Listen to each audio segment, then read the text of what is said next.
Hi friends, మీరందరూ బాగున్నారా? నేనైతే బాగున్నాను. ఈరోజు పులిహోర తయారు చేసుకునే విధానం ఇప్పుడు వీడియోలో చూపిస్తాను. పులిహోరకి ఏమేమి పడతావన్నది, ఎలా తయారు చేసుకోవాలన్నది వీడియో మొత్తం చూపిస్తాను. ఇప్పుడు చూడండి ఫ్రెండ్స్. ఈరోజు పులిహోర తయారు చేసుకునే సామాన్లు ఇక్కడ ఏటేటి పడతావన్నది ఇప్పుడు మీకు చూపిస్తాను. చూడండి. జీలకర్ర, ఆవాలు, అల్లం, కరివేపాకు, ఎండుమిర్చి, పచ్చిమిర్చి, పచ్చిశనగపప్పు, పల్లీలు, కొంచెం మినపప్పు. ఇదిగో కొంచెం పెద్ద సైజు కొంచెం ఇదండి ఎంత తీసుకొని చింతపండు. ఇప్పుడు చింతపండు వాటర్లో ఇప్పుడు నానేసుకున్నాం. ఇప్పుడు వీటి కోసము రైస్ని ఇదిగండి. ఇప్పుడు మన పులిహోరకి రైస్ ఉడుకుతుంది. కొంచెము గ్లాసున్నర రైస్ పెట్టుకున్నాం వాటికి. ఇప్పుడు ఈ రైస్ ఉడికాక పులిహోర ఎలా కలుపుకోవాలని చూపిస్తాను. చూద్దాం. ఇప్పుడు మనం పులిహోర తాలింపు కోసము కళాయి తీసుకొని ఇప్పుడు కొంచెం ఆయిల్, తాలింపు కోసం ఆయిల్ వేసుకుంటాం.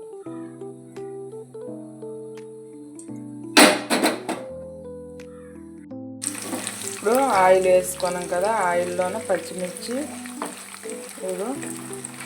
పల్లీలు, పచ్చిశనగపప్పు ఇప్పుడు దోరగా వేసుకున్నాం.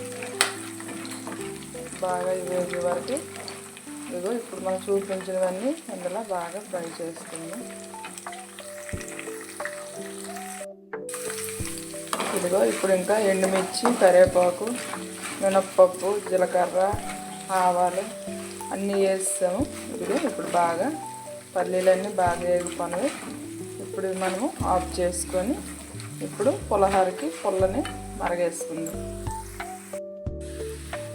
ఇందాక మనము నానేసుకుని చింతపండు రసంని అందులో వేసుకొని ఇప్పుడు ఇది బాగా మరిగాక, ఇది దగ్గర పడాక పసుపు, ఉప్పు వేసాక ఇది బాగా ముద్ద అయ్యాక మనం పులిహోరలో కలుపుకుందాం. ఇదిగోండి, పులిహోరకి ఈ చింతపండు మొగ్గు బాగా ముద్దగా అయిపోయింది. ఇప్పుడు ఇది పులిహోరని కలుపుకున్నదండి. పసుపు, కొంచెం ఉప్పు ఇందులోనే వేసుకొని బాగా కలుపుకుందాం. ఉప్పు సరిపోయిందా లేదా పులిహోర కలిపాక చూసుకుందాం. ఇదిగో పులిహోరకి రైస్ తీసుకున్నాం. ఇప్పుడు ఇది కలుపుకుందాం, కొంచెం కొంచెం వేసుకొని.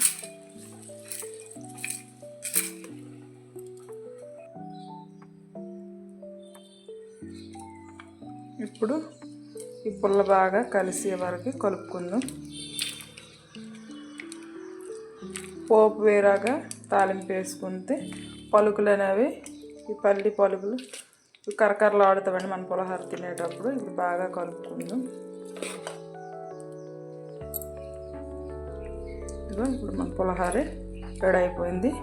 ఇందులో కొంచెం పచ్చి కరివేపాకు, ఇందాక మనం కట్ చేసుకున్న అల్లం ముక్కలు ఇప్పుడు ఇందులో వేసుకొని ఇప్పుడు మళ్ళీ బాగా ఇప్పుడు మన పులిహోర బాగా రెడీ అయిపోయింది. చూడండి ఎంత బాగా అంతే అంత బాగా రెడీ అయింది. లైక్ చేయండి, షేర్ చేయండి. మీకు ఏదైనా డౌట్ అయితే కామెంట్ చేయండి.